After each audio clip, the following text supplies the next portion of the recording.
Good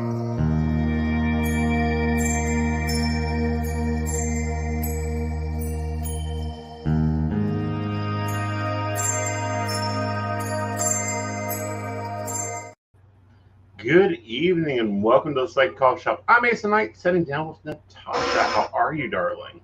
I am doing well, and what a magic thing to be here on a new moon and all the dances that we've been going through I love to support people in their life's journey. Right.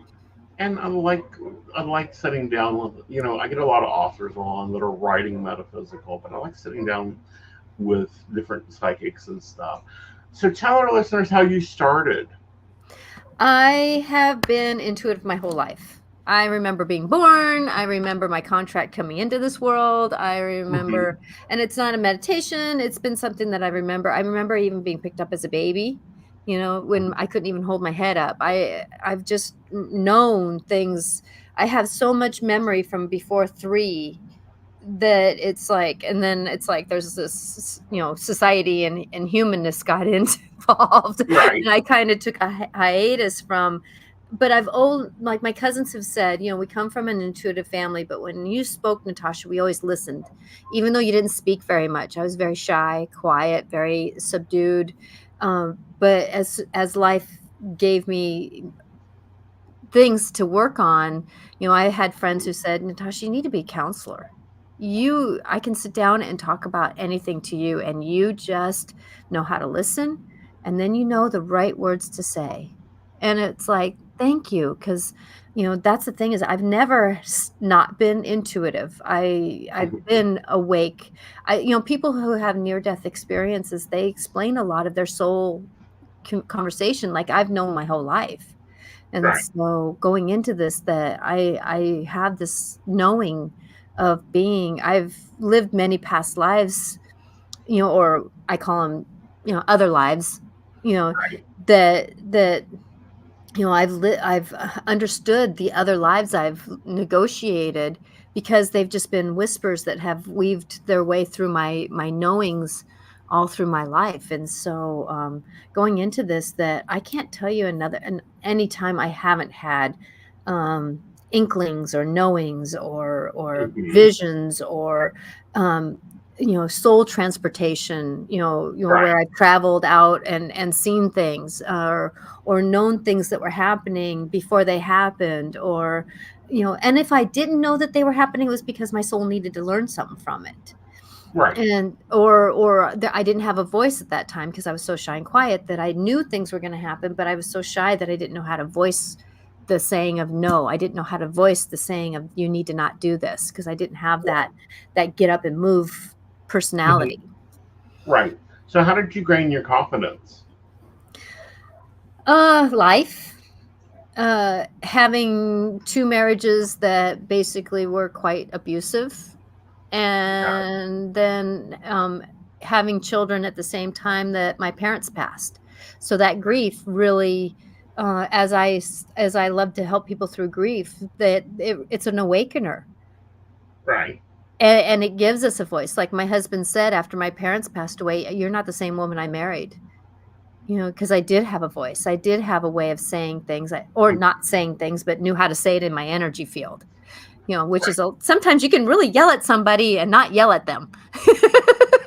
I find slamming cabinet doors working really well. Yeah, well, I can even just stand there and Yeah. not say a thing. And so with that, it's one of those dances that we go through and negotiate that, but that's the journey of life, is finding us. Hmm. And that's where I'm at, is I've really found myself through being the shy, quiet person, coming into saying, and the universe saying, it's time for you to be a voice for us outwardly, not just inwardly. Now, you've been a guest at a few different places that are quite interesting. One of them being Coast to Coast with George Orman. Hmm. I was an art bellboy, but how was that for you? Well, actually, it was with Williams. Her name just went out of my head. I apologize. Um, she's the other one, not Norris, but Mm-hmm. Uh, but she asked me to come on, and that was a full circle moment for me. I Okay. saw myself as a 16, 13-year-old listening to Art Bell and, saying, I really can see I want to be on that show. For some reason, Right. I had that voice that said, I want to be on that show. And then here it is, 30 some odd years later, actually, Wow. but that those full circle moments that you never know when you really see a vision or you have a calling to do, you Mm-hmm. never know when that full vision, that full circle moment is. Right. Because the universe will bring it when you're ready for it. And normally not a moment before. Yeah. I remember listening to him, and it was really weird because I was more like FM radio, but I'd flip over onto AM radio at night because of the Mhm. white noise. Like Mhm. for me, that's an unable for me to drop out and go right into really deep sleep. And I would pick up this station in Cincinnati that was like, no way. Like there is no way in West Virginia that an AM station from Cincinnati, and I would look at some of the things that are like I was listening the night that everything got shut down for some Uh-huh. reason. And it was never said why everything was shut down for our viewing audience or listening audience. I'm doing air quotes Yeah, there. exactly. Yeah, I like know people always think, Natasha, you're such a conspiracist. And I'm like going, it's hard not to know. well, it's not that I'm a conspiracist. It's just No, that I that's what people like know to that. call me. Oh yeah, Yeah. and it was weird. And what I mean by that was my first like, got to watch what you do, watch what you say.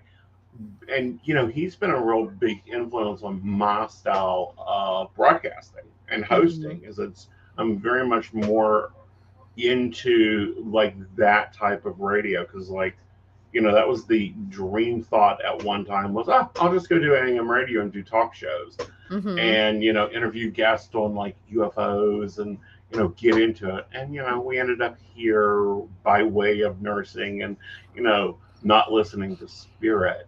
Now you went into therapy. Are you still practicing as a therapist or No, no. Well, I can't say I'm a minister, so I am okay, legally doing it. But right? no, I would just friends, people would, Mm-hmm. I would walk out of a grocery store, and somebody who was with me go, "How do you have people do that?" Oh, You're just drop your whole life story like a shopping list in front of me. Exactly, exactly. And so, I've always been one that people can talk to me. They've always felt Mm-hmm. I wouldn't say that everybody feels comfortable around me because my light kind of Right, stirs people up and they're not ready for what I stir right, up in them sometimes. And so there are some people that they don't want to be around me because they're at a different vibration than I am. right. And I've learned how to align myself with people who aren't in my vibration, Mm-hmm. um, just because I don't dumb myself down, but yet I do Right. change my vibration for wherever I'm at. And going into this, so no, I have not been a counselor by means but I Mm-hmm. have been my whole life. Right. Yeah, I work at an elementary school, which is really nice to be able to, being dyslexic, like we were talking before the Mm-hmm. show. I didn't start reading until after high school. I if it wasn't for my friends, I wouldn't have graduated. And so with that going into this, the universe put me back through an elementary school so I can learn how to read. And Interesting. yeah, and so now I help kids read, and then they help me Uh-huh. read better. Uh, Very cool. Very cool. They say that we teach what we must learn. Yep. Yeah, and that's one of the difficult things. Okay, so you're dyslexic. I Uh-huh. am also. I have this theory in my brain. So let's go down a checklist of do you fit Aeson's psychic ideas? An autoimmune disorder? In a sense, yeah. Okay.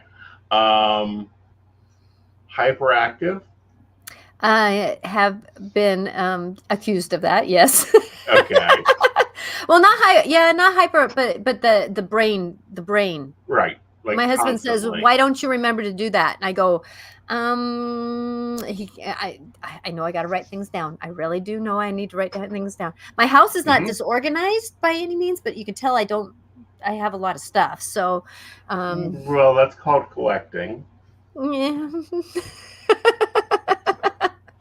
Everyone knows I have to write things down. I have a whole show about it on Sunday night. You should come stop by. It's called Psychic Planning. Uh-huh. Uh huh. Yeah. Yeah, we have So planners I do for write I do everything. write things down, but not in the sense of the list of write this down, do that thing, do this thing, Hmm. do that thing. And I Yeah. think part of that is being with living with a perfectionist my whole for the last 30 years.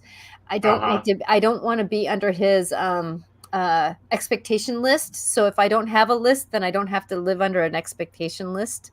Ah, understandable. Yeah, Understandable. so now that I know that, Um, I can negotiate that story a little differently. So thank you for that knowing. exactly. You know, but no, like I have planners for the house, planners for the personal life, planners for the business. I installed whiteboards in my house and drove my lovely perfectionist husband crazy because there's a list all over all them. You know, Mhm. like before you walk out the door, do you have your keys? Do you have your cigarettes? Where's your cell phone? You know, it has questions that he doesn't have to sit there and ask me. Yep, You know, so saves him time.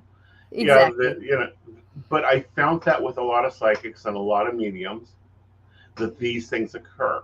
Mhm. Mediums blow up computers. Like, take out the extended warranty on the keyboard and the computer. You will blow it up. Mhm. I actually align myself to the energies of it before I even turn it on for the first time, Mm-hmm. because if I don't, yes. Yeah. Yeah, I was trying to get internet in the house here, and I have a new guy. I have a guide that helps me, and his name is Roger Dodger, and he helps me with technology. And Mm-hmm. it took me 4 hours to get internet in my house, calling up our company, our cable company, about six Mm-hmm. times, and I got so mad that I blew a hole in the aura of my house. That happens. Yeah, I've so, blown up equipment in my house. I had to hurry up and heal that because I didn't like what was coming through, and so I Right. had to hurry up and heal that, and then I learned how to discern my emotions down a little bit, so I did not shut things down. Mm-hmm. It was a Yeah. great learning aspect. Yeah. Um, I'm almost infamous for losing my temper and blowing up computers and equipment and routers and modems and I don't know, burning out cable wires. Mhm. Mm-hmm. Yeah. Yeah, I don't get angry very easily. I have Mars in Cancer, so Mm-hmm. my God of War is kind of has a hug around it a lot, Uh-huh. or type of or dealing. And I'm a double Cancerian, so emotions to me are my story. So you know Interesting. yeah, so I have a double Cancerian with Aries rising, and my husband's a double Leo, two fires with an air sign of Libra. Mm-hmm. So with me, I've dealt with fire and water my whole life, Right. and husband for 30 years of fire and water. So I've learned how to make Mm-hmm. good steam. So getting in there, that I've understood that how effective I can negotiate. People say, how do you go from being so tied up in a knot to, hi, how you doing, Mm-hmm. in a I think split? it's the ability to compartmentalize because we do so much. Hmm. Mm-hmm. I Yeah, and that too. Yeah. But no, I'm double Aries Virgo. Okay. Yeah.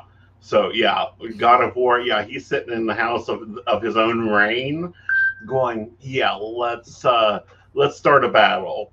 Hmm. Let's see how stubborn we can be today.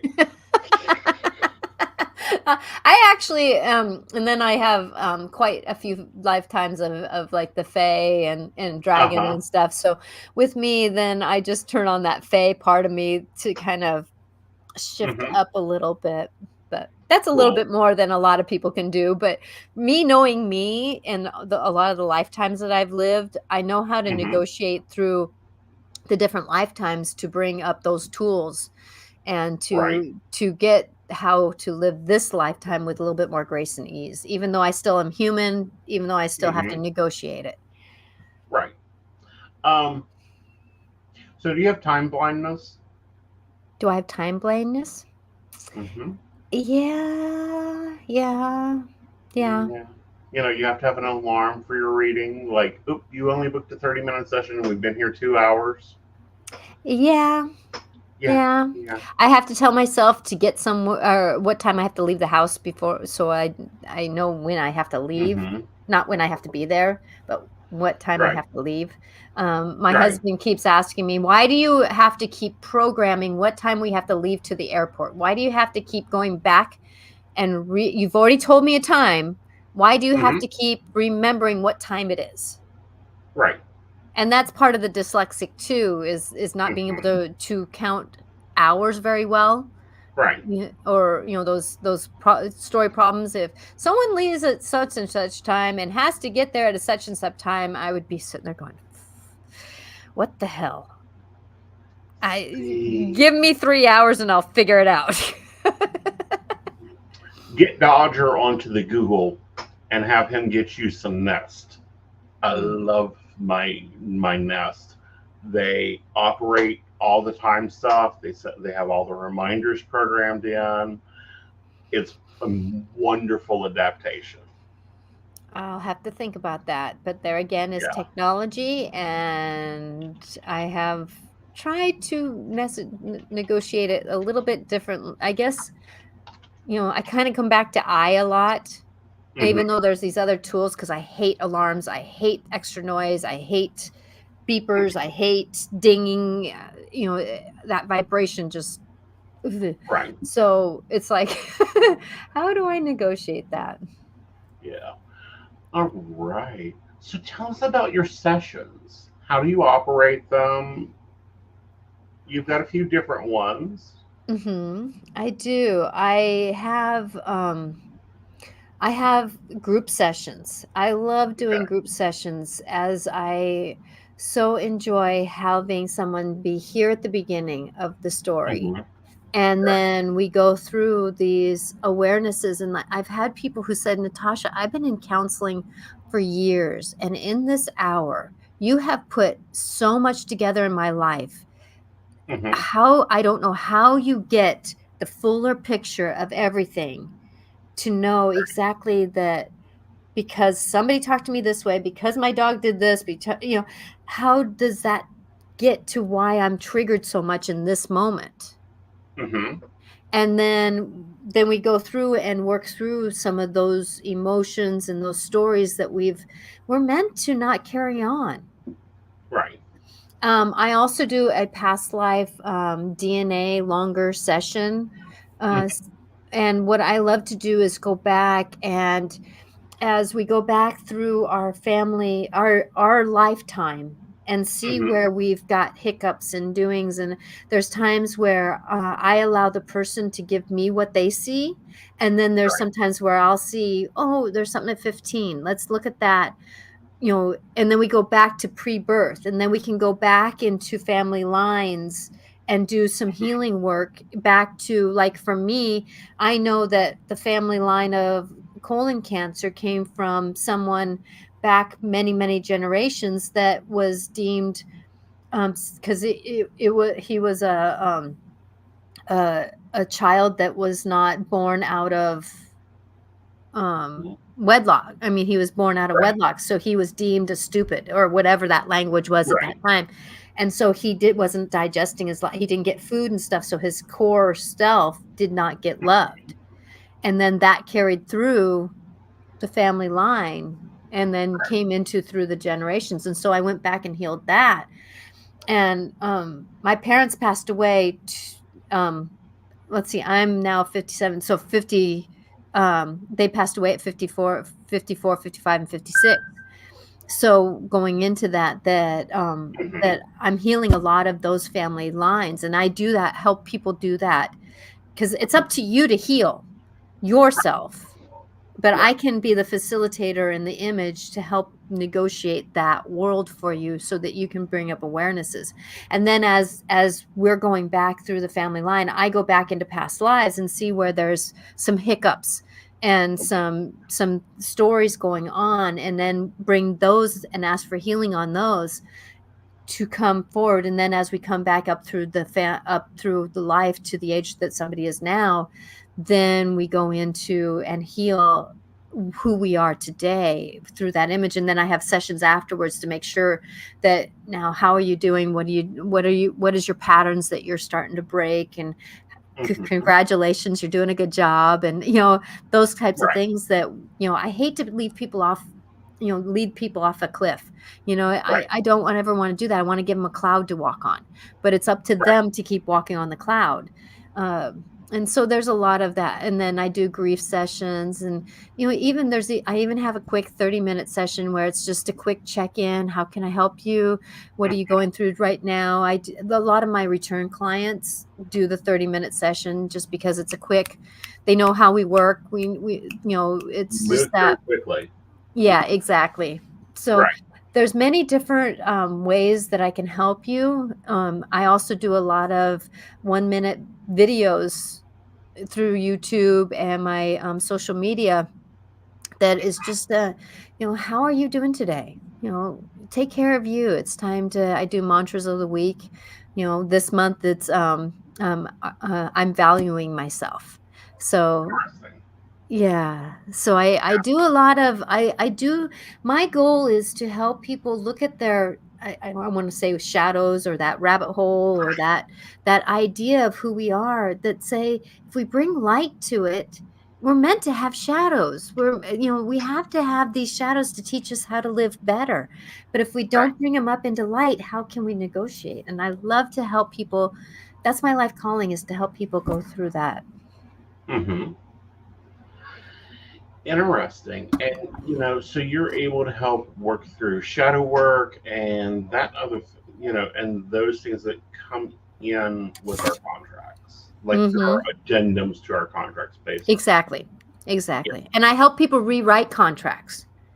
I have an understanding that this lifetime, that there are certain contracts we can rewrite Right. And renegotiate. and Or opt renegotiate. out of.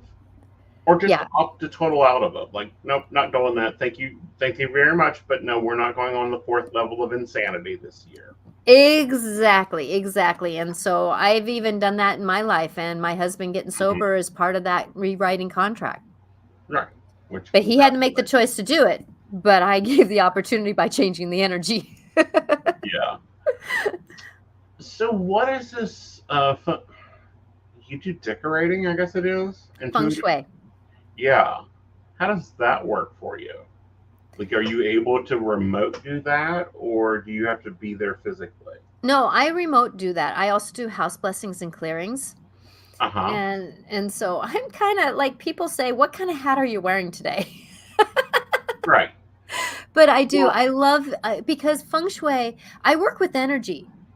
And Hmm. that's why I say I'm an energy seer, because I work with energy, and feng shui is about the chi energy, or the spirit energy of a home. Hmm. And so going into this, and you know when we do work with feng shui, a house, many times, if it feels discombobulated or not in alignment, or there's something that just feels off, if you help to shift the energy by doing feng shui, you can actually bring intention to it. So, like this corner here behind me on the white shelf is my relationship corner.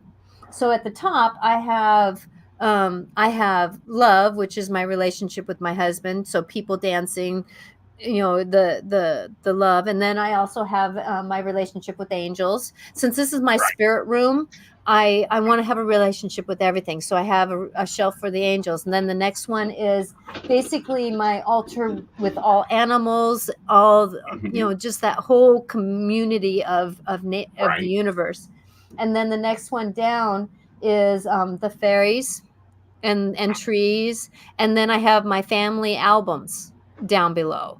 So then that's all. And then I have a special altar for my fairies. they need an altar. They need a place to be. Look, in your house elves or brownies or whatever you want to call them nowadays.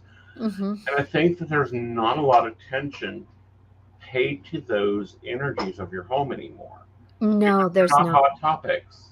Mm-mm. Yeah. And that's the thing is that when we align ourselves with all the energies out there Hmm. that we can, and it's not that we have to engage with all the energies, but I have, you know, a representation of pretty much of all energies, all belief systems somewhere in Hmm. this house. Right. And because it's a community. Right. It is a community of negotiation, and Right. I have an understanding that the fairies are the star beings of this planet. Right. So are we, but you know. And I think that's where we get into, like, I have the opinion that yes, there's aliens. They're here. We've been here for freaking centuries. But there's a Yeah, whole different ecosystem that we don't even realize is occurring around us unless we're looking for it. okay, exactly. Yeah. Yeah, Yeah. we've been dumbed down. Hmm. We've been dumbed down. And I think There's we some can of us that deal with aren't, it. but we try to negotiate it in our higher level understanding. Right. Um, so do you think psychic abilities are DNA based? Or do you think they're contract based? I have an understanding my soul has been a intuitive somehow for many Mhm. lifetimes. Many. I can't tell you how many because I know I've been around a whole long time. Um, Right. and so with that I can say that my family is intuitive. So there is the Mhm. DNA that's Mhm. attached to my humanness. My human body is intuitive. Mhm. And then you add on my soul knowings. That Right. adds on another level intuitive. Right. All So right. yes to both. Right. You Okay. know, I'll take and this yes to and this both. lifetime I was contracted to be. This lifetime I was meant to be heard. I was meant Mhm. to honor this part of me that's been wanting to be this light for many lifetimes. And I'm finally able to do it in this lifetime because I'm breaking a lot of old contracts to do it. Right. And you're not only breaking them, but you're releasing them. Yes, Because a exactly. contract's always a two-way street. Now, Mhm. breaking a contract means that you still haven't fulfilled that. Mhm. Releasing it is where it's like, not only am I breaking it, but I'm releasing it so that neither one of us does this again. Exactly. Yeah. Exactly. And that gets into a lot of controversial conversation nowadays. Like Mhm. 20 years ago, this was like kitchen table talk. But people have added on so much to it, and it's like, that's not how that works. No, and I, that's the thing is that we gotta get back to the simplicity and the facts, ma'am. Just the facts. Just give me the facts. yes. Don't get all this other stuff in. It's like I'm done with and I'm receiving. I'm Hmm. done with and I'm receiving. Exactly. And this is done. This is done. This is done. Let's move forwards. Exactly.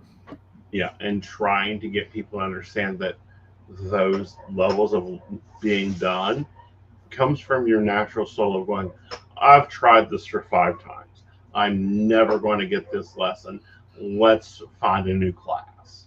Exactly. Or I'm done with this experience with this person Hmm. or this journey of oh, what's another one that I did that oh, it's technology. I rewrote my contract with technology.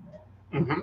And now it's like people are saying, gosh, Natasha, I don't know how you are negotiating how you do it. And I go, well, Roger Dodger helps, my guide. Right. And then just, understanding that I'm trusting that part of me because Hmm. sometimes when we keep saying, technology and I don't get along. Well, you keep setting up the contract that you're not going to get along. Right. And so I'm Yeah. done with that story. So it's getting along. Sometimes we have some hiccups, but we live through it. It's a relationship. And if you look at most technology are based on three basic things: quartz crystal, platinum, and Hmm. gold. How can you not get along with gold? Exactly. Okay. If you say you don't get along with technology, then you don't get along with finances. Exactly. Thank you for that perspective. I'm grateful for that perspective because there's some things that I've been negotiating and I've been asking the universe to give me the threads Yeah. to create my new tapestry. So thank you for that thread. You're welcome. You're welcome. All right. So, what's your psychic pet peeves? What's that? My second what? What's your psychic pet peeves? My psychic pet peeves. I can't really say that I have any. Okay. I Like can't. one of my psychic pet peeves is when people start going, "Oh, I got to download this morning," and it's like, no, you didn't. You either got a vision or you got psychic information. Nobody went and clicked your link and imported a file into your cloud storage. It's like, stop updating this and making it more complicated. Yeah, the thing is though, I understand though that people have their own movie, their own journey that they got to Mhm. do. And so Uh huh. I love people, but unless I ask for permission and they ask for help, I yeah, there's some things where I'm like, my husband's a great example, and is that he has a different story with his health. Hmm. I If he doesn't want my help, You can't help him. can't help him. You got to sit back and And let it so be. there, yeah, and there's that story though that's not my pet peeve. Hmm. That's my, eh, oh well, oh well, but it's Right. been a great, that's a great way for me to really practice the discernment. Hmm. That's one thing about me being intuitive. If I didn't know discernment up and down, inside and out, I would have a lot of pet peeves. Hmm. I have a lot of them when it comes to education over psychics today. I have Yeah. a lot of them when it comes to read two books and they're suddenly on a network providing professional information. Hmm. Hmm. Yeah, and that's the thing is that when I go through, I really don't listen to a lot of other teachers out there. Yeah.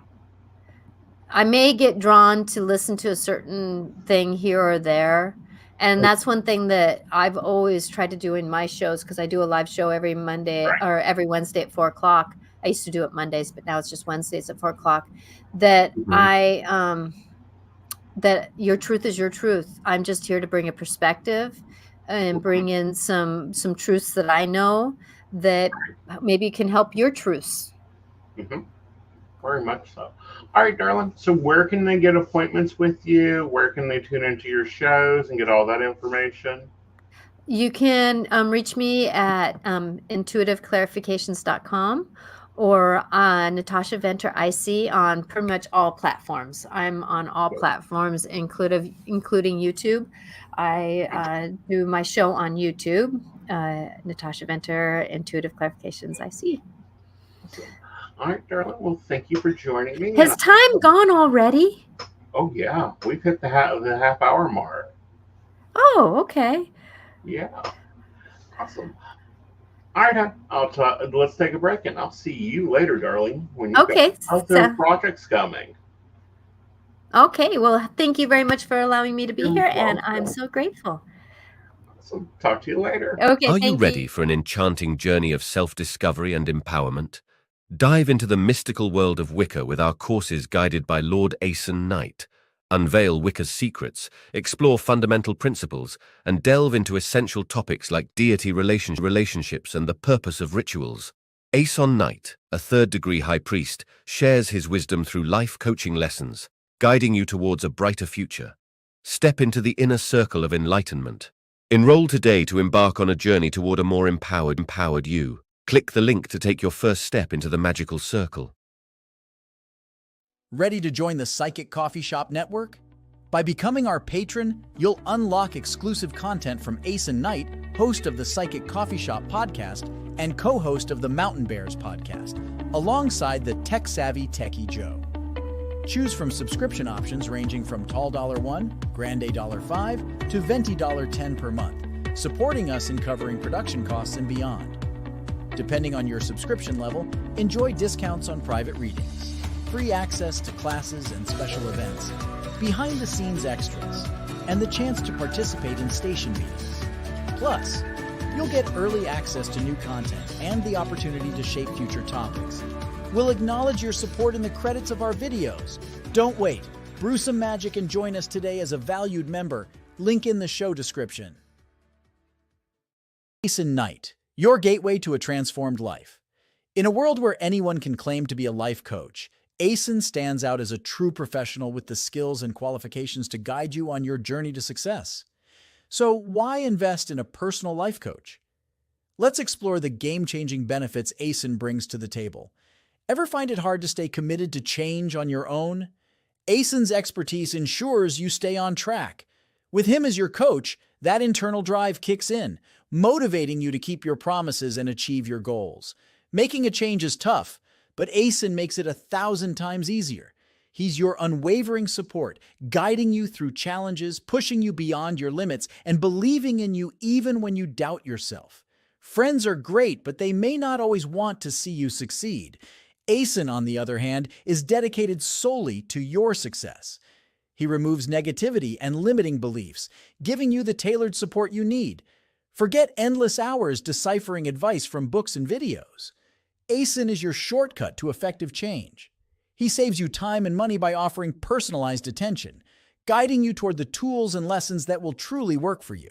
Ready for a better tomorrow? Book your discovery call with Aeson Knight now. Take the first step toward the life you've always dreamed of. Aeson Knight, your partner in transformation. Start your journey today. Hello, darling. How are you? I'm doing great. How are you this evening? Doing well, doing well. Awesome. Good.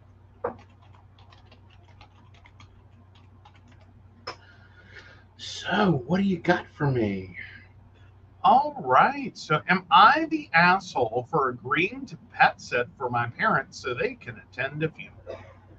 My 38 male sister, 45 female, moved from here, the UK, to the US on the West Coast around 16 years ago and got married a couple of years later. Neither me nor my parents have seen my sister since or met her husband. Sadly, last week, her husband passed away. My sister is obviously devastated, and my parents have made arrangements to fly over and spend a couple of weeks at least with her. My parents have a small farm with a considerable amount of animals.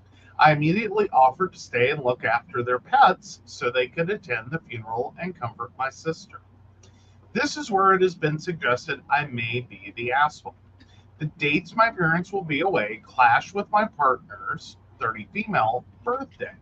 We had been discussing going away for a week somewhere like Spain.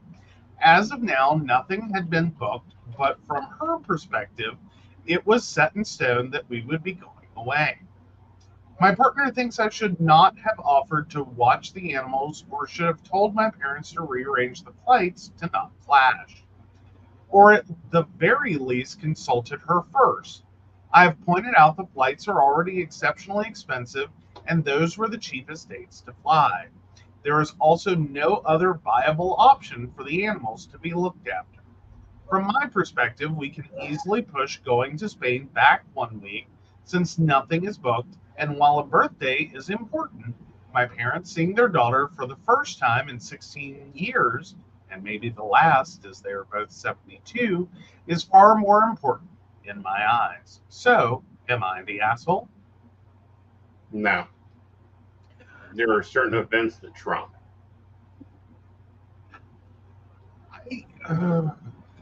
I think this was one of those moments where I almost want to say dill pickle. Mm-hmm. As in, it's one of those moments I understand why you offered to do it without thinking. Mm-hmm. Because it was going to be a hindrance for them to be able to go because of the animals. But at the same time, I also feel like your partner's birthday is important, and that she definitely had the impression that we are doing this. Right. And those two things clash. Right. I don't think any of that was intentional. I think it's all an unfortunate series of events.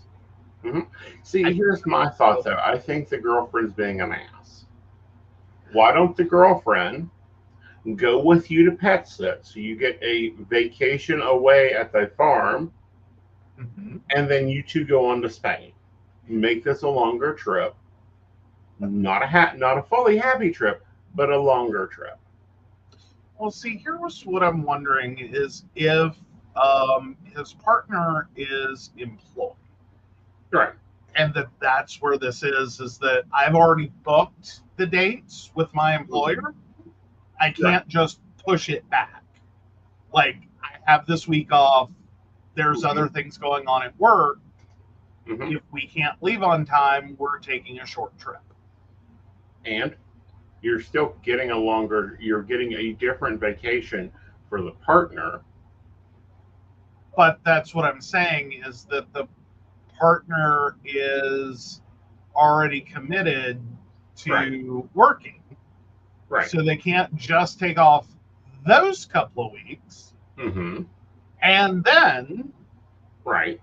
I'm thinking they have fixed dates. Now, I think it's possible if what you're meaning is, and then for the first like day or two or whatever the overlap is, you go join on the farm, take the couple of days there, and then go on and do your Spanish tour.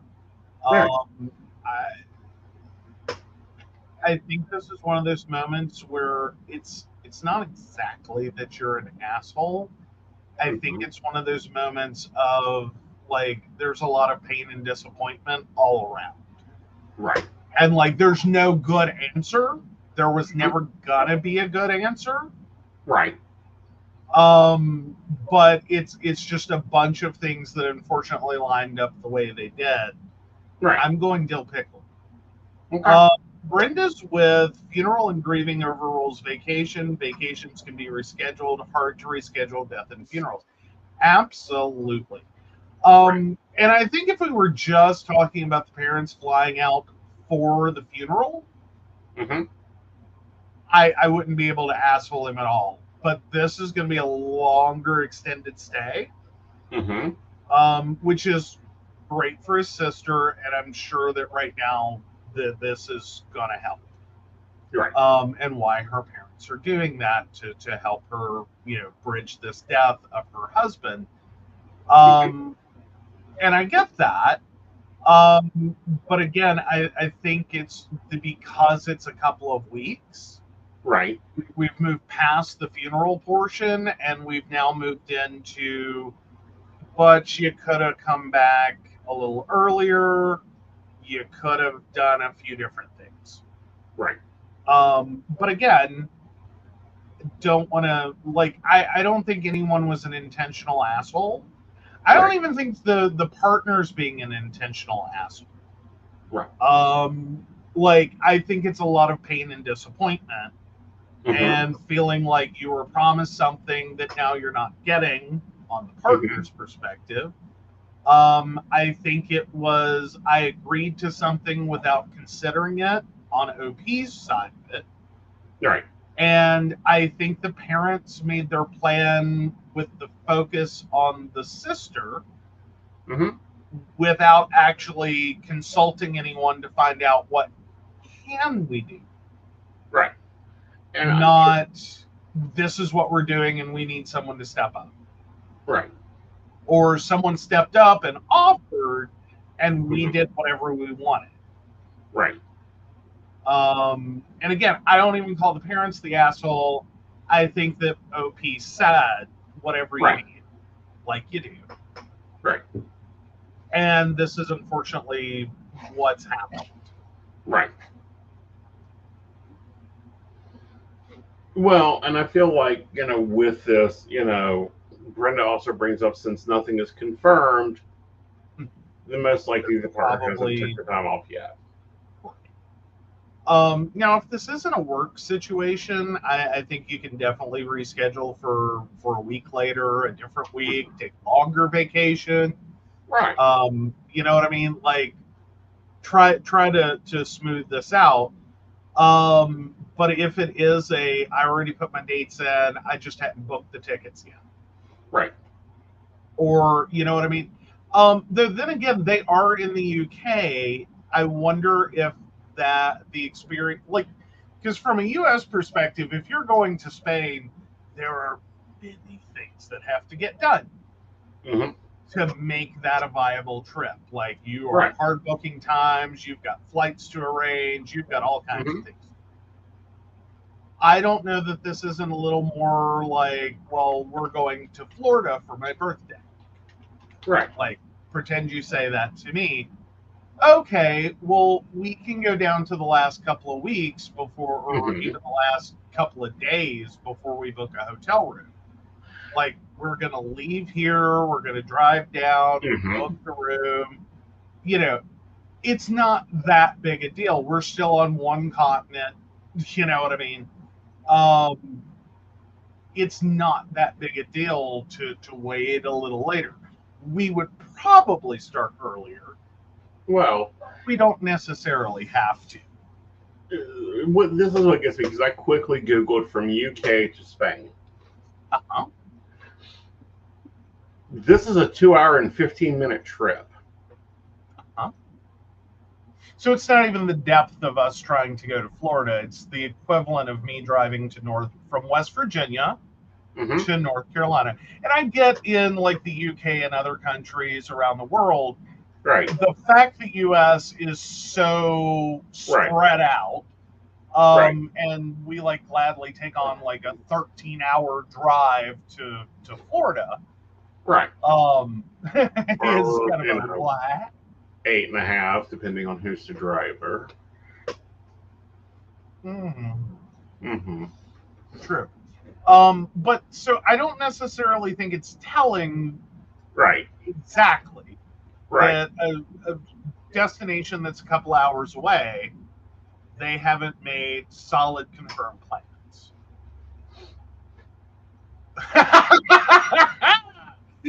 Oh, did anyone just hear a high-pitched Aeson say, "I'm not going to Florida"? Not until their government changes. Get me a new governor. Get me a new House of Representatives. But to me, and this is kind of again a U.S. perspective, staying domestic without necessarily like with a distance destination Hmm. that we would generally expect to have pre-planned and booked out for a week, and we have everything done, and we've locked off the time, and by this point everything's locked in. Hmm. That would typically be the expectation, like if we were going to Disney. Again, I'm not Disney people, but I figure it's a common enough reference people can get. Right. Like I'm not. It's fun. I don't need to go like every year. It's not Well, fun for me. But no, like with all that, that that you don't necessarily have to fly to. It is a drive. It is a hike. You could up to the last week before you decided, okay, so what are we doing? Like, all right, I'm going online, I'm booking our hotel, I'm getting our passes, I'm doing whatever. Oh, right. well, we probably can't stay at Disney because I'm sure the resort in July is next to impossible. Right. So, all that taken together, I don't necessarily see just going to Spain without any like solid hardcore Right. definitions there of what you're doing. It being unreasonable that now you haven't booked that yet. Like Right. you were I also kind of wonder if part of the problem here might not also be with the partner, Mm-hmm. and why they are angry Right. has something to do with that kind of feeling like you make promises to me and then they don't work out. So why am I going to invest the money, Right. make the plan, because I know you're going to F it up.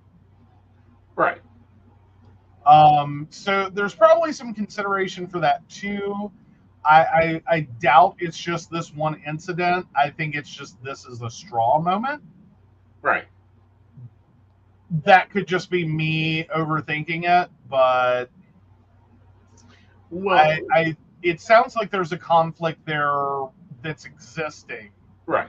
That like the week is supposed to be in stone, Mm-hmm. but not but like it almost feels like she's like, see, this is why I don't book shit. Right.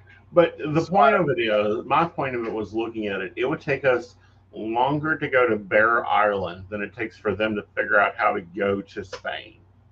Mm-hmm. I think it technically would take us longer to get to Greensboro Right. than it would take for them to get to Spain. Right. And that's what I'm saying, though. I was trying to account for the difference because I know that across the pond, the fact that we drive 2, 3, 4 hours to places, Mm-hmm. like we do 3 hours to a doctor's appointment. Okay, it takes longer to get to a doctor Right. than it takes them to get to Spain. Right. It messes with people. Right.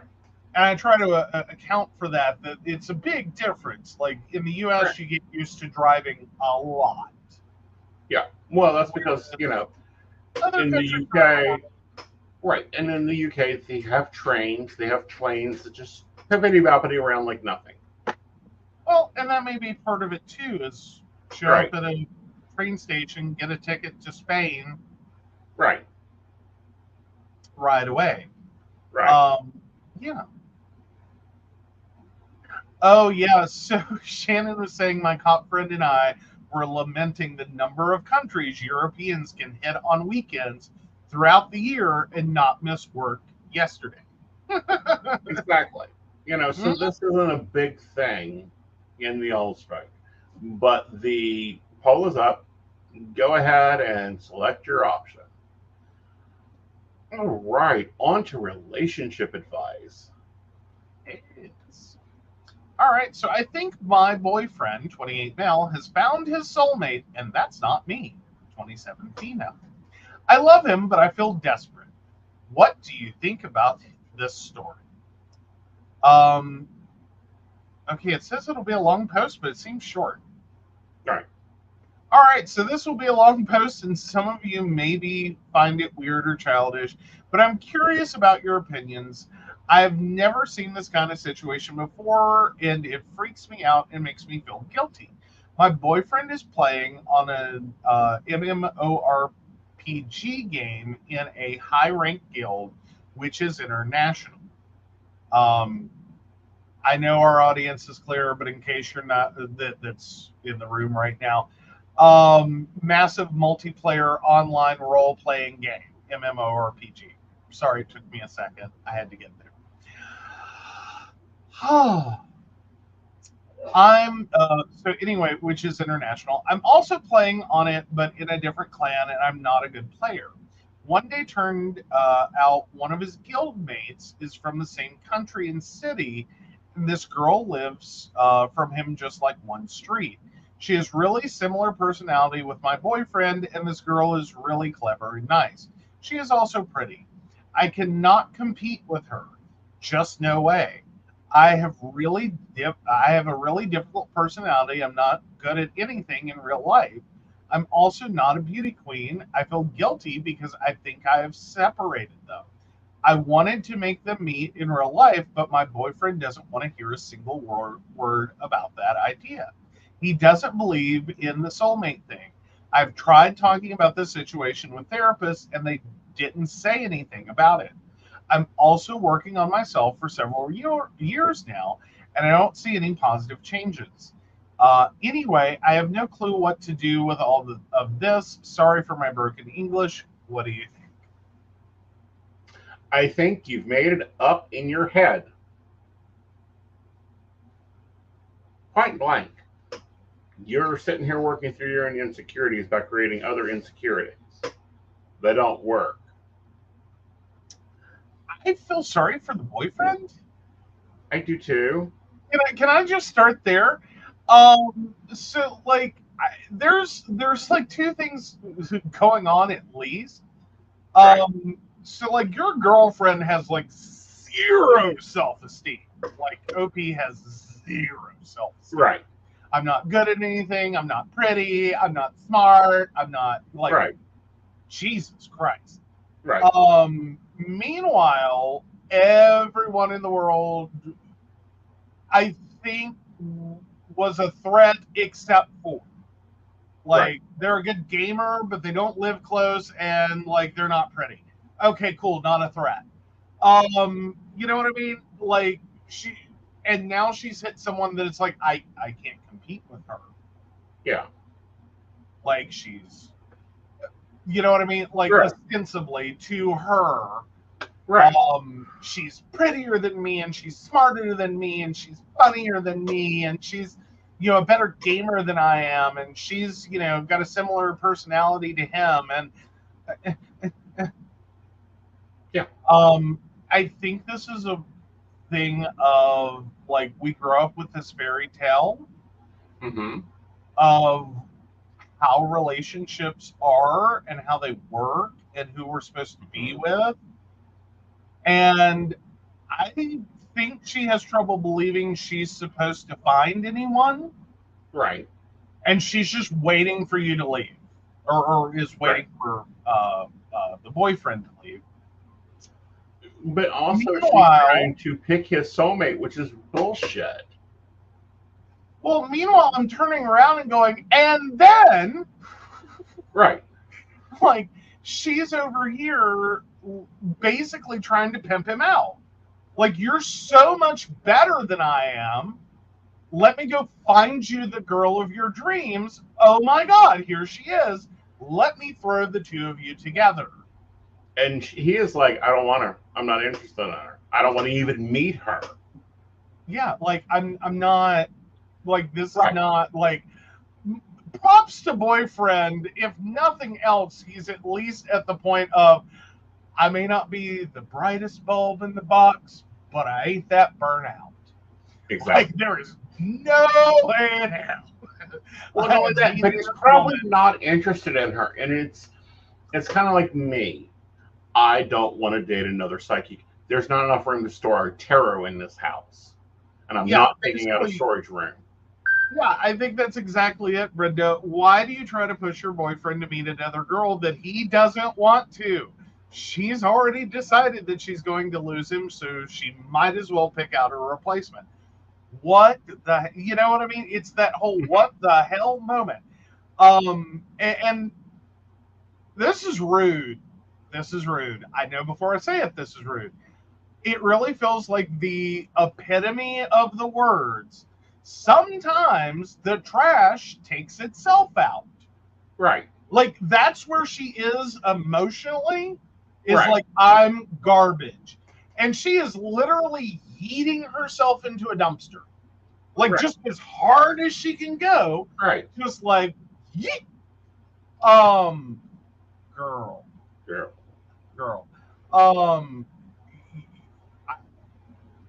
I don't know who you're seeing for therapy, and I'm glad I don't. But may I make a suggestion? It's not working. Right.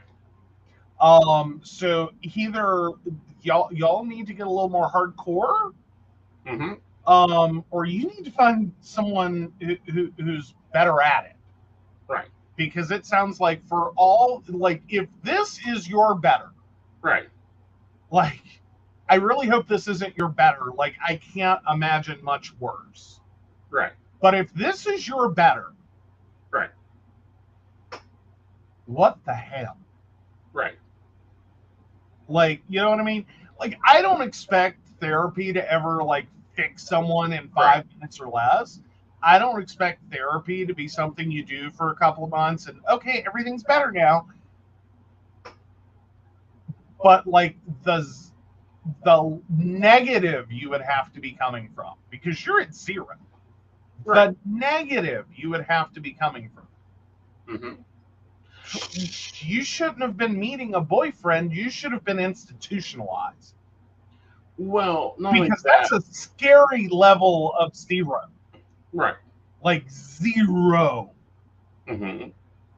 I don't know that you could function in a normal society. Well, worse than that. And that's the problem I see majorly, is being able to keep everything in order for her to continue this. She's going to have, one, I don't like that she's already making the decision that the dude, the dude's already off for another one.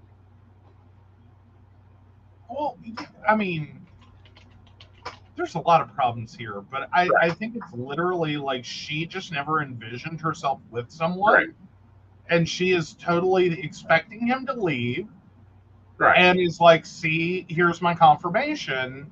There's this perfect girl. He has met her in this game. They're going to meet and fall madly in love, and I'm going to be out on the curb.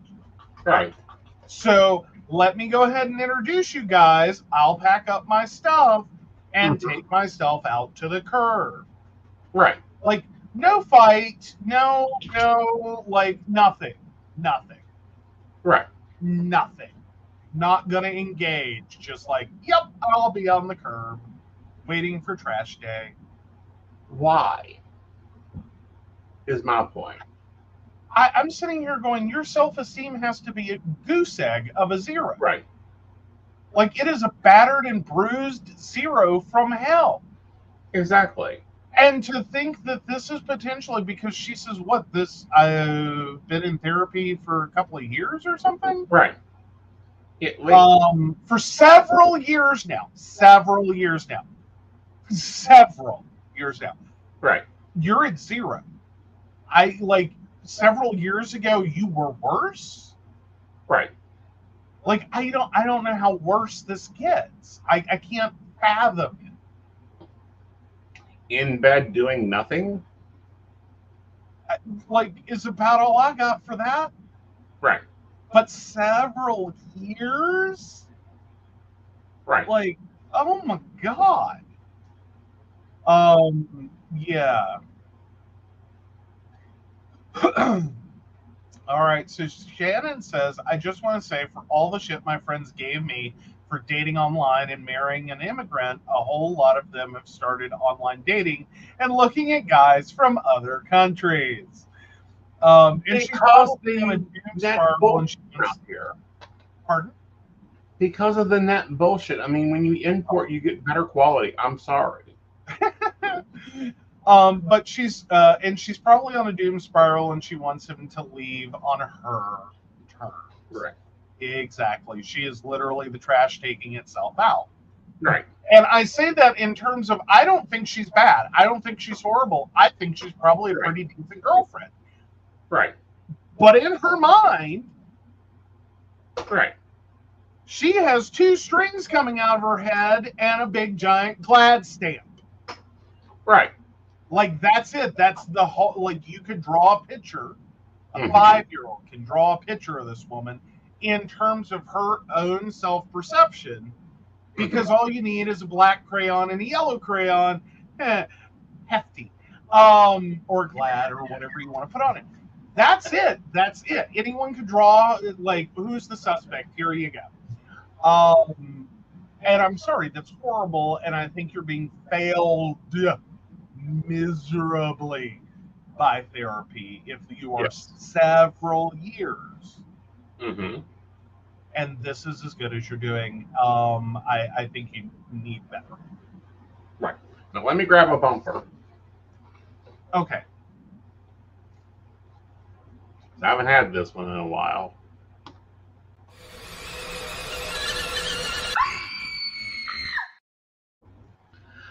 My view on this whole thing is, one, not soulmates. Two, you don't get to determine who anybody else's soulmate is. That's a connection between the two. And it's not on the first fucking date, anyone. You have to get to know that and see if that connection works and if it kind of feels familiar and if it tastes familiar. Because soulmates means you've lived other lives before. And there's interlinking factors that occur. An example, and I'll go ahead and call it, is his dumbass. What? If you had been a little bit less thriftier in your college years and came and paid a cover charge, we could have skipped like 15 years of bullshit. Yeah, that's not untrue. I don't know. I like, but that's what you say, and then I turn around. I'm a little more nuanced. I kind of have that moment, and I got to give it up to Doctor Who, for creating it in my brain. There's that whole moment where it's the end of Dr. Riversong's story with the Doctor, but it's the beginning of the Doctor story with Riversong, wherein she's having a moment that, like, and she describes it as, it's like seeing a picture of someone you know before you knew them. Right. And they're just not that person yet. It's like you pull them out of the oven and it's like, no, needs a few more minutes. Right. I wonder how much that could have applied and if that would have potentially been worse. As in, we would have met each other at the like half-baked point. And then it's like, no, we had the half-baked experience and now we're totally locked out. And it's like, no. Like, that blew up, ended horribly, and then we're just like, nope. Right. And, we're both like, next. But anyhow, point being is, soulmates will have interlinking events. A plus B equals C equals D equals J. Okay? And it's because they've planned their lives into points. And it's like, nope, half-baked, nope, needs 10 more minutes, nope. But the whole bloody point there is, this girl ain't his soulmate just because there's a lot of similarities between the two. There isn't a lot of similarities. You're making them up. If there was a lot of similarities, you wouldn't have to bring up meeting her. He would have already done it. Yeah. Like, if this were truly an interest and arguably if he weren't a decent human being, right. It was like, hi, I'm gonna buy the box of trash bags for you to jump inside. I met this really amazing girl online. Let's invite her over. Right. No. I don't necessarily think most guys are that cruel. Nor do I think, but again, I do give him props for being like, no, I want no part of this. Right. Whatever you're doing, stop. Like, pump the brakes. Like, no. So I think that, like, he has handled this as best as one can. Yes. I'm sorry you've been failed by therapy to this level. Yes. Which is crazy. I mean, yeah. But again, most souls on this planet has multiple freaking soulmates. Two, soulmates don't mean you have to be lovers. Sorry. You can be a soulmate with your best friend and have great conversation, but look at them and go, ew. Yeah, well, so I like Brenda calling you out. Again, wasn't the right time, Aeson, or it would have happened. You know that. No, he had self-confidence problems. That's the problem. He still has self-confidence problems. Excuse me? Really? Fuzzy Mr. Oh, he had a fuzzy picture? What? Oh, he wouldn't want to date me? No, I don't think you would have wanted to date me at that point. But more importantly, yeah, I do remember your profile, and I remember going, no. Right. Like, this isn't going to end well. This is not someone who's going to be interested in. And I don't think that's an actual, like, that wasn't about like low self-esteem or negative image or whatever. It was like you were in like, I was right, maybe for the wrong reasons, but you were in a totally different space. I was. Like, you were doing the, like, I'm a little twink boy phase of your life. Mm-hmm. I wasn't, mostly because I was not a little twink boy. Like, there's not a version of me that does not, like, if I look like a little twink boy, check my pulse, I'm probably deceased. Okay, like, there's no version of me that's ever going to actually look like a little twink boy. I know this about myself. Like, it's not news or information. Right. Even if I got down to the weight that would allow that. Right. But it wasn't just that. It was the literal, like, this is not someone I'm gonna be able to work with. Like, you were doing the club thing, and that's not me. It's just not. Well, again, but honey, I've always had a type. Mm-hmm. You've seen my exes. You've seen who I'm currently dating. It hasn't changed.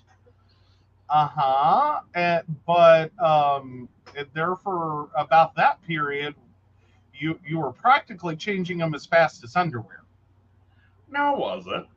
So technically at this point I'd be like, Joe who? If we had dated that. Like, you would have that fuzzy, honey, you have recently memory. You have recently started talking to someone from roughly about that time period. Uh-huh. And it took y'all 2, 3, 4 conversations before you'd both admit you didn't quite remember the actual dating, nor could you remember why you broke up. We remembered most of the important parts of the dating. Thank you very much. He wasn't that forgettable. Mm-hmm. No, I'm not saying y'all were forgettable. I'm saying substances were involved. A lot of them.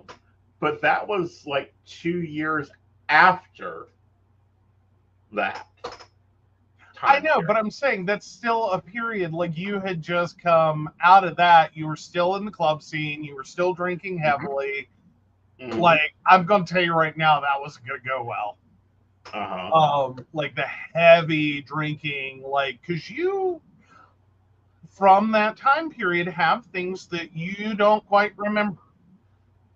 A few years there, but that's because, I kept a 3-liter bottle full of White Russian in the fridge mixed with espresso. It's delicious. Try it. Paul, if you want a reading, I need a question and a name and birth date.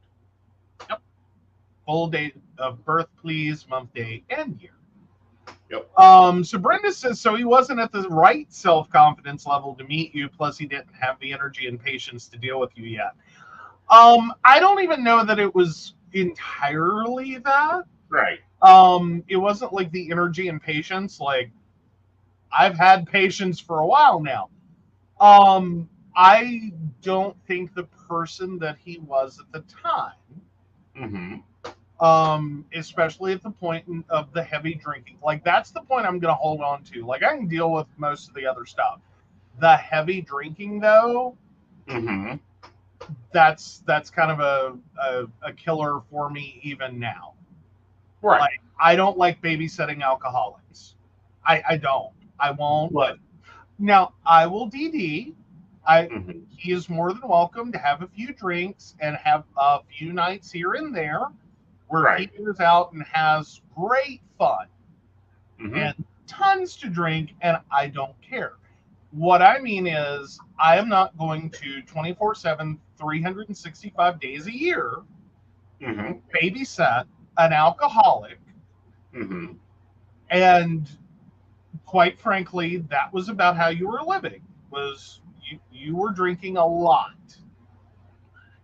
Yes, but at the same time, I'm the dangerous one when it comes to drinking Mhm. because it don't phase me. But it don't. Because judging by the gaps in memory, you were drinking to blackout. Right.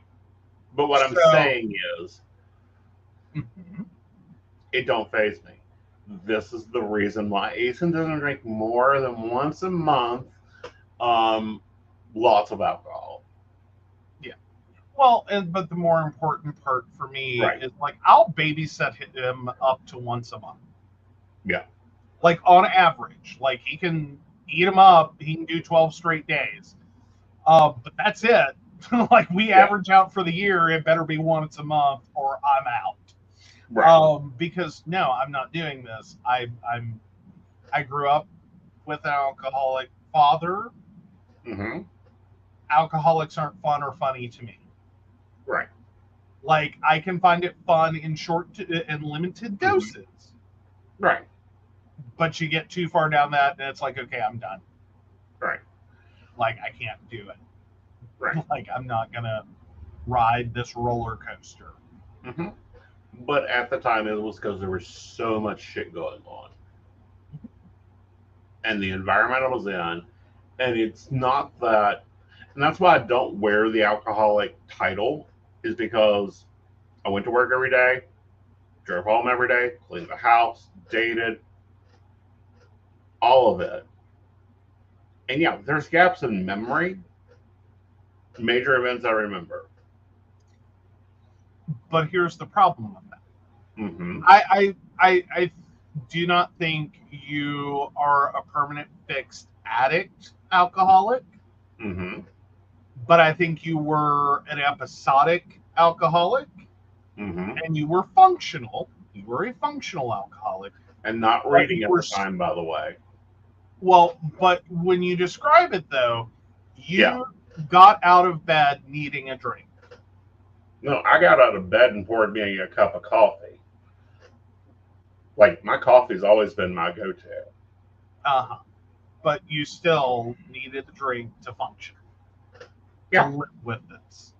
Yeah. And that's technically you're not long form alcoholism Mm-hmm. in terms of you did and can escape this. It's not something you just relapse into and go on horrible benders and like, this is a major issue. But reintroduce all the life circumstances that you were in, Mm-hmm. and yeah, it's going to come right back. Yep. So, All right. So we got some comments here. all right. So, let's see, where are we at? My aunt sat. So from Brenda, my aunt sat talking to a guy at a bar for hours one night before he said, "You don't remember me, do you?" It was one of her ex-husbands. Granted, he had shaved off a long beard, but still. Yeah. Espresso and White Russian's my favorite drink. I'll need to try that. Yes. Because Kahlua is, give me a minute. It is one part, no, 2 parts, half and half, 1 part standard coffee. I prefer to use Hawaiian Konya. But you can take that and use espresso Konya instead. Just grind it, take your grinder, grind it a little finer. Pull your espresso. Yep. Yep. Yeah, coffee, liqueur, and cream. Yeah, we'll get there. You can Well, do it no, out. You can as do in- more. Well, Yeah. no, as in what Kahlua is, it's coffee, liqueur, and cream. Right. But if you take and notch the coffee up, then add the liqueur to it, then add the cream, it makes a very good shelf stable. It's been well preserved. Uh-huh. Coffee will last for days. Yeah. Yeah, that's what I'm saying. Like I like one, I'm a cheap drunk anyway. Like I'm a 2 drink drunk. That is like, and I literally mean by the time I've had my second drink, I'm drunk. Mm-hmm. It's not that I won't drink. Right. It's just part of that is also the older I get. Like I've always paid for those 2 drinks in Mm-hmm. terms of physical well-being. The price keeps going up. Mm-hmm. And I'm like, look, I'm at a life point that in my 40s that I have a couple of drinks and I'm going to pay for that for a week. Right. Like, and I don't have it.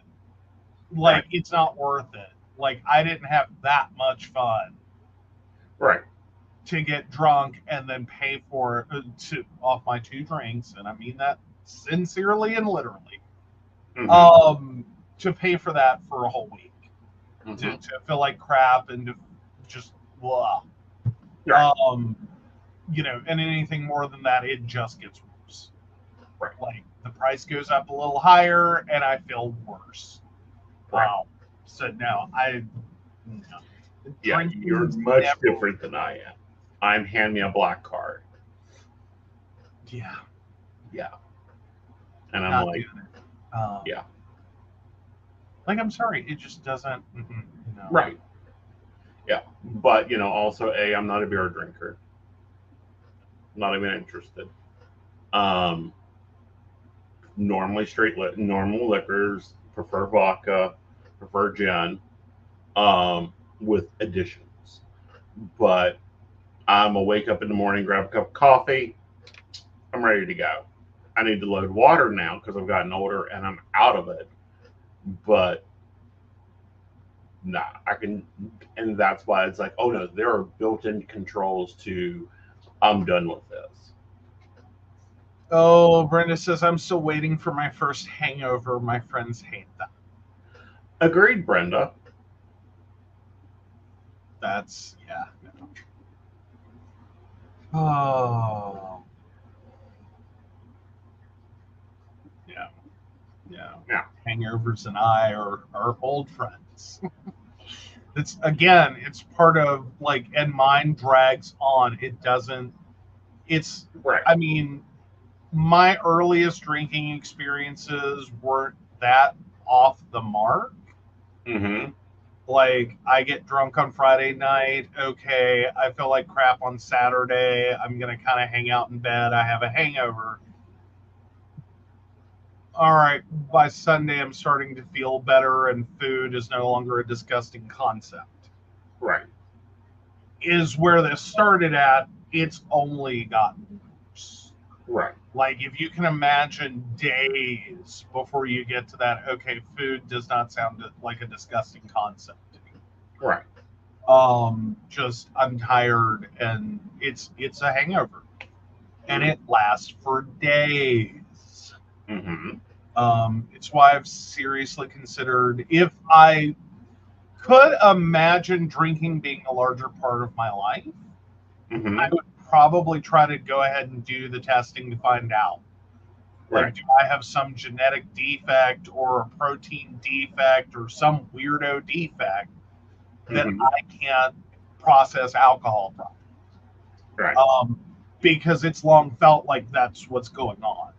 Mm-hmm. Is that I get way too drunk way too fast for my size, Mm-hmm. and larger sizes I've been, and then the hangover, the hang on effects go on exponentially at this point, Right. and it's like something's not right.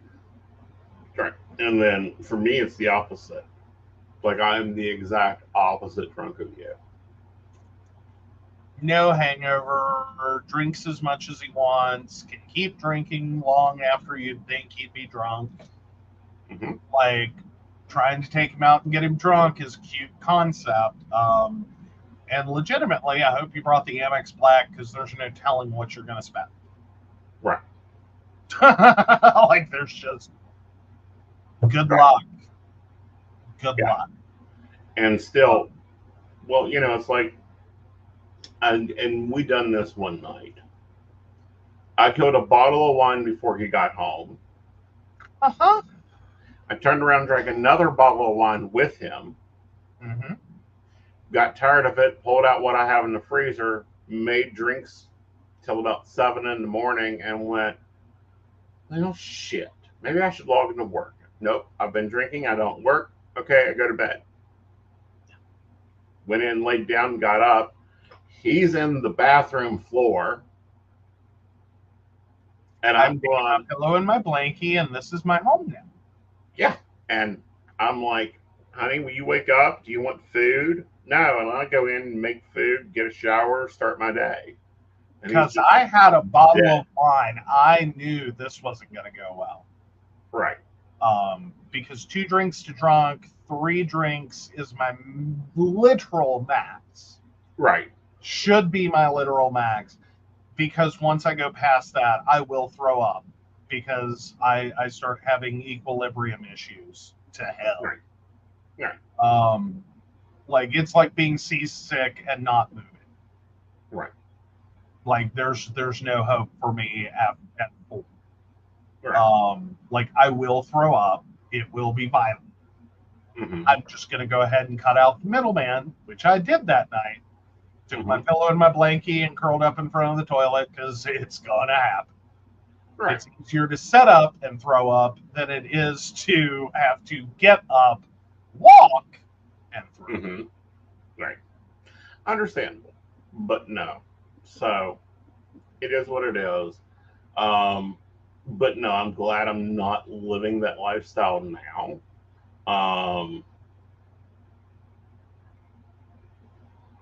Brenda's like, Joe is basically allergic.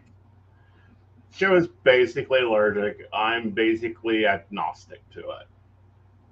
Yeah, your body doesn't even seem to process it. Right. I mean, you get some of the positive effects of alcohol. You do. Like, or as in, I say positive effects of alcohol. I feel like we're going to get comments like, there are not. That's true. I mean, though, he gets to experience a more normal getting drunk. It's just at a very slow rate. Right. It's like mine is just straight up. It's like 1 drink, 2 drinks, straight up. His is like a very gentle, like, and to get where like, and then if the average is just a bisecting line, his is so gentle, it's almost unnoticeable. So it literally, we are the exact opposites.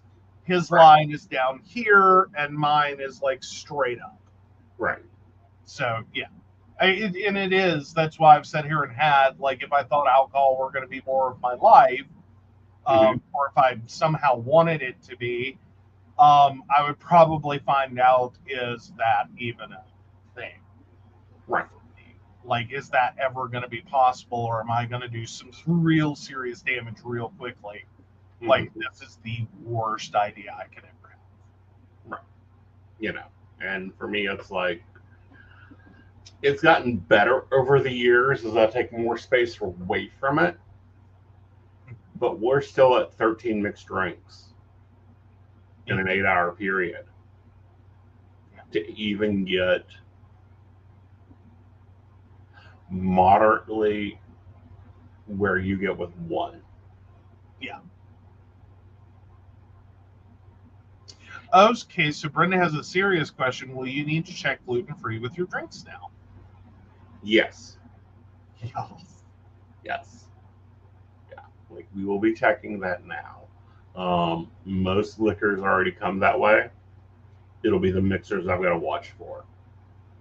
Well, I mean, it depends upon what you go for. Like, if you go for vodka, it's potato base. You should be okay. Right. Again, have to check by individual brands and what some dumb people do, but then there's others. It's like, no. There's no dream you're going to be able to drink that unless it is specifically made in a way that's gluten-free. Right. Good luck. Right. But no, yes, we will be, like, I have a list of my ideas, but yeah, that'll be researched in.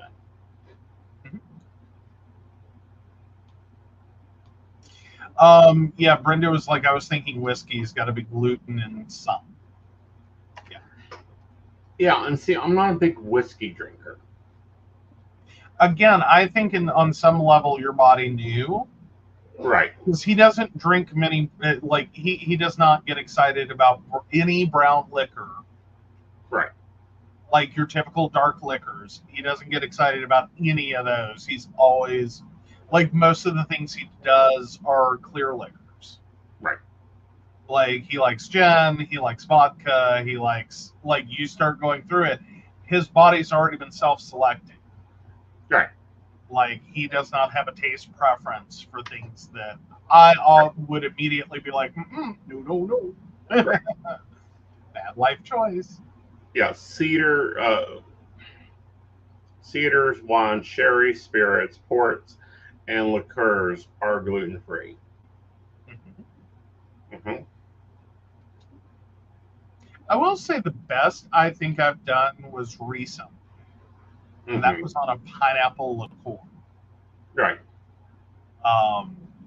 That was my delicious. siblings couldn't let me go through this event without having something. It was Right. like, no, you must. It's okay, Yeah. fine.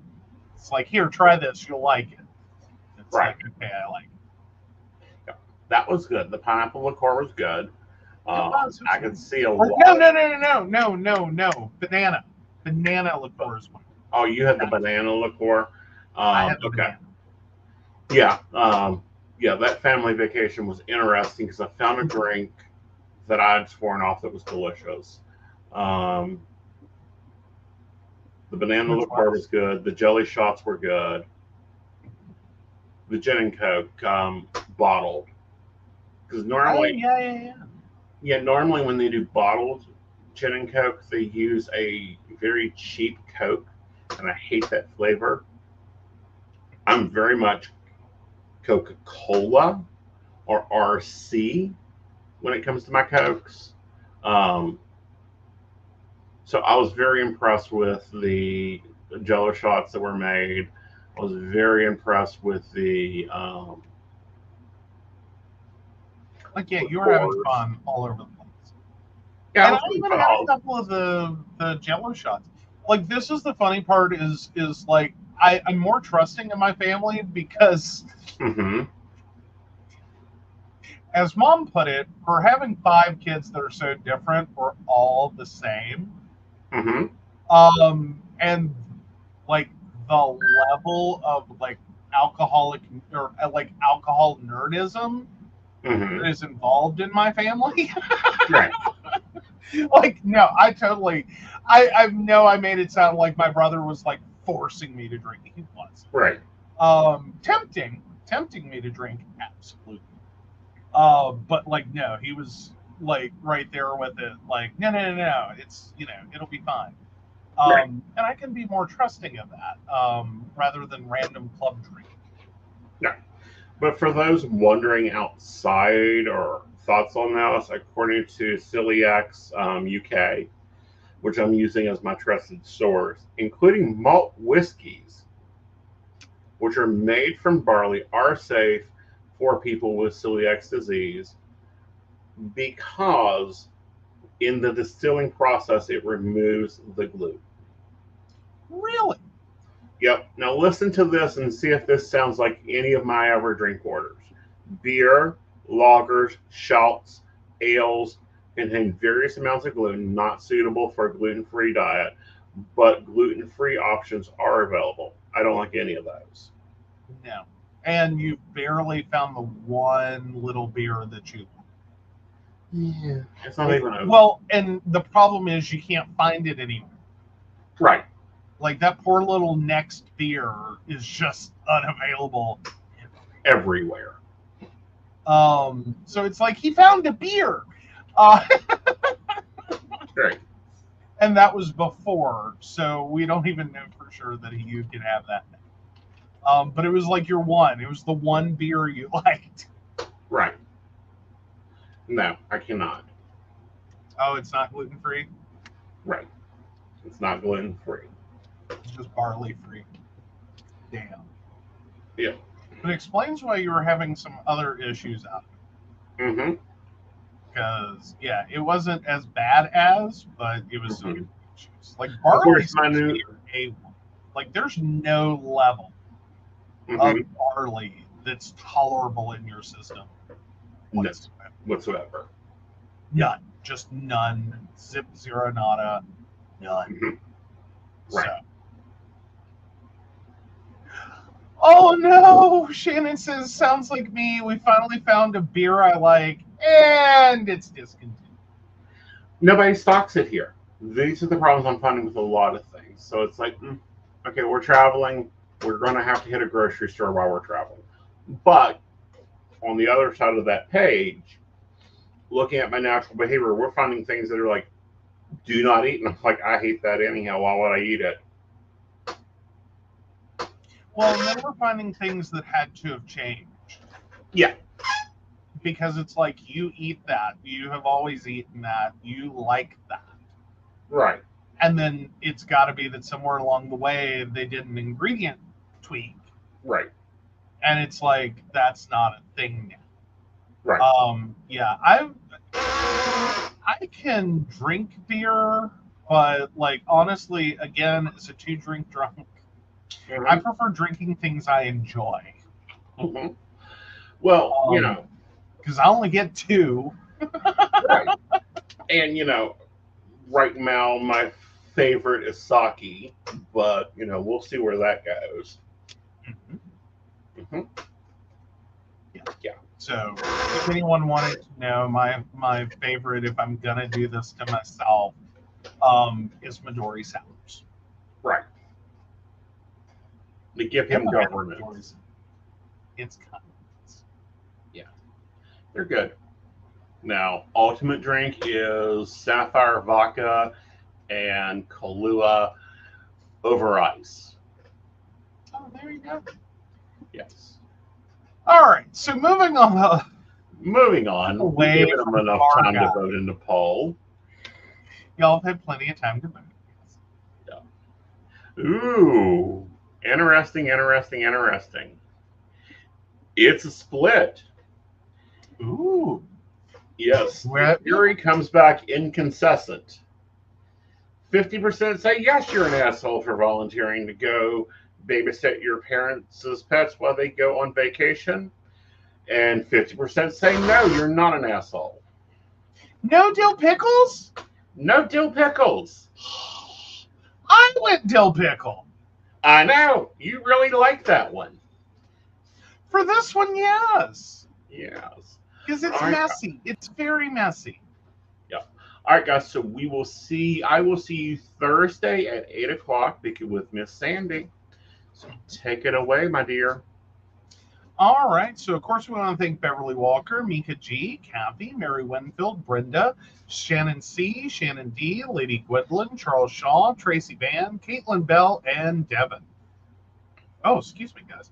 If you'd like to learn more about us, the show, or how you too can become a Patreon sponsor and receive all the wonderful benefits our baristas receive, please visit us at pcspnetwork.com. Yes. All right, guys. Have a great night. Good night.